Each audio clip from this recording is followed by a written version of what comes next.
নমস্কার বন্ধুরা, সবাইকে শুভ দুপুরের শুভেচ্ছা। Good afternoon everyone. তো মিনি বর্মনের এই কিচেনে আমি সবাইকে স্বাগত জানাচ্ছি। তো বন্ধুরা, আজকে আপনাদের জন্য নিয়ে এসেছি যে এটাকে শাপলা বলে, অবশ্য আপনারা জানেন এই যে ফুল টাইমের হয়, এটা শাপলার ডাটা আমি কেটে নিয়েছি। এটা রেসিপি নিয়ে আসি, ইউটিউবও আছে আমার রেসিপিটা।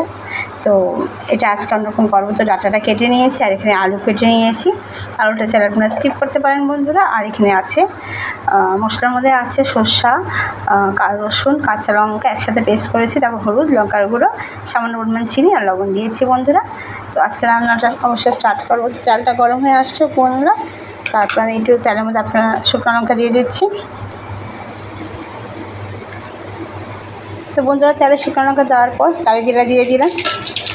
তারপরে ভেজে নেবো এই আলুগুলো চাল আপনারা স্কিপ করতে পারেন, আলু না দিলেও হবে। তো আমি চচ্চড়ি করবো এটা, তো আলুটা দিচ্ছি বন্ধুরা, ভালো লাগবে। খালি শাপলাটা হয়ে যাবে নালে। তো আলুটা লাল করে ভেজে নেব। এটা ট্রাই করে দেখবেন, শাপলা যারা যারা এখনও খাননি অবশ্যই খেয়ে দেখবেন, খুবই ভালো লাগে। নরম ডাটা থাকে একদম। আর শাপলাটাতে আপনি এমনি আরেক রকম কালো জিরা সম্বর দিয়ে, হলদি লবণ দিয়ে শাপলাটা করতে পারেন, খুবই ভালো লাগবে কাঁচা লঙ্কা দিয়ে। সেটা করে দেখতে পারেন। আমি এটা রেসিপি নিয়ে আসছি আপনাদের সামনে। তো আলুটা ভাজা হোক, তারপর দেখাচ্ছি বন্ধুরা। দেখেন আলুটা লাল করে ভাজা হয়ে গেছে। তো এখানের মধ্যে মশলা দিয়ে দিচ্ছি। সর্ষা আছে, তারপরে কাঁচা লঙ্কা একসাথে, রসুন একসাথে বেটে নিয়েছি। তার মধ্যে হলুদ, লঙ্কার গুঁড়ো, লবণ, চিনি সামান্য পরিমাণ, এটা দিয়ে দিচ্ছি মশলাটা বন্ধুরা। করে দেখবেন এভাবে সর্ষা দিয়ে, খুবই ভালো লাগবে। এই রেসিপিটা যারা যারা এখন অবধি করেননি ট্রাই করে দেখবেন, অবশ্য ভালো লাগবে বন্ধুরা। এটা সাজনা সর্ষা বাটা দিয়ে চচ্চড়ি, মানে সাজনা বলে সরি, শাপলা সর্ষা বাটা দিয়ে চচ্চড়ি। আর শাপলাটা যেহেতু নরম একদম, তো বন্ধুরা একটু পরেই দিলাম আমি শাপলাটা। তো এটা এখন দিয়ে দিচ্ছি, সাঁতলিয়ে নেব মশলার সাথে, একদম মজে যায় দেখবেন বন্ধুরা, নরম হয়ে যাবে একটা।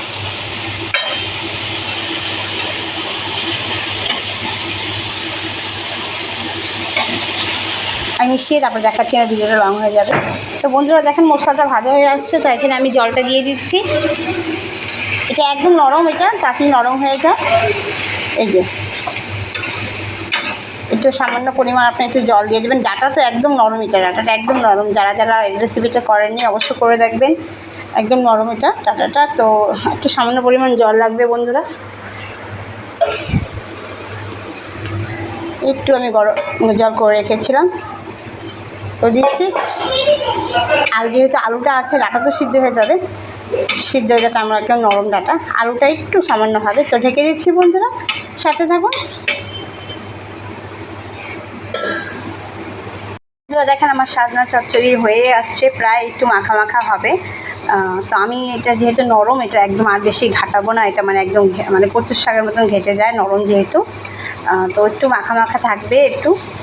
তো আপনারা অবশ্যই ধনেপাতা থাকলে ধনেপাতাটা আবার দিতে পারেন, আর নাহলে স্কিপ করতে পারেন। আমি যেহেতু রসুন অ্যাড করেছি, ধনেপাতা দেবো না, আর বাড়িতেও শেষ হয়ে গেছে, ধনেপাতা নেই। তো এভাবেই আপনারা চারা ধনেপাতা গার্নিশ করতে পারেন বন্ধুরা, আর কিছু দেওয়ার দরকার নেই। এখানে সর্ষা দিয়ে করেছি রেসিপিটা। তো অবশ্যই আমার এই রেসিপি ভালো লাগলে ট্রাই করে, আর কমেন্টের মাধ্যমে আমাকে জানাবেন কেমন লাগলো রেসিপিটা। সাথে থাকুন, কাছে থাকবেন। আজকের জন্য বিদায় নিচ্ছি, মিলবো টাটা। সবাই ভালো থেকো, সুস্থ থাকো। আমার এই সাজনা রেসিপিটা অবশ্যই ট্রাই করো বন্ধুরা।